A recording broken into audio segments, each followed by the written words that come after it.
숙박업소 운영자가 청소년 이성 혼숙에 대한 고의나 미필적인 고의가 있었을 때는 청소년 보호법 위반으로 처벌받게 되고 행정처분도 받을 수 있습니다.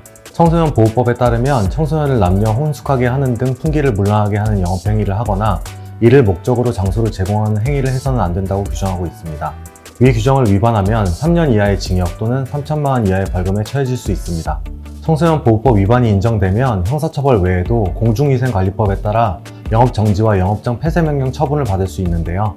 공중위생관리법 시행규칙에서는 1차 위반 시 영업정지 2개월, 2차 위반 시 영업정지 3개월, 3차 위반 시 영업장 폐쇄명령 처분을 내리도록 구체화하고 있습니다.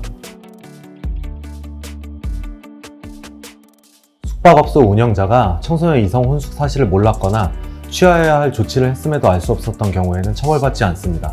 대법원 판례는 이성 혼숙을 하려는 자가 청소년이라고 의심할 만한 사정이 있는 경우 여관업주가 취해야 할 조치에 대해서 여관업을 한 사람으로서는 이성 혼숙을 하려는 사람들의 겉모습이나 차림새 등에서 청소년이라고 의심할 만한 사정이 있는 때에는 신분증이나 다른 확실한 방법으로 청소년인지 여부를 확인하고 청소년이 아닌 것으로 확인이 된 경우에만 이성 혼숙을 허용하여야 한다고 판시하고 있는데요. 숙박업소 운영자가 이성 혼숙 사실을 알지 못했을 가능성이 있다는 취지로 무죄를 선고한 사례가 있습니다. 모텔 주인인 A씨는 미성년자 B군과 여학생 2명을 한 객실에서 혼숙하게 한 혐의로 기소됐는데요. 남학생 B군은 모텔 주인 A씨를 속이기 위해 스타킹을 신고 치마를 입는 등 여장을 했습니다. A씨는 요금을 받기 전 B군에게 남자가 아니냐고 묻기도 했지만 아직 변성기가 아닌 B군은 여자 목소리를 내면서 여자라고 했고 일행인 여학생들도 같은 대답을 하기에 이를 믿고 방을 내어주었습니다. 재판부는 아직 신분증이 없는 청소년의 성별은 겉모습이나 차림새에 의해 파악할 수밖에 없는데 A씨가 애초에 남녀 혼숙을 허용할 생각이었다면 B군에게 남자가 아니냐는 질문을 하지 않았을 것이고 B군은 마른 체형인데다가 이쁘장한 얼굴에 화장까지 하는 등 여장을 해 얼핏 보면 성별을 구별하는 것이 쉽지 않았을 것이라는 이유로 A씨에게 무죄를 선고했습니다.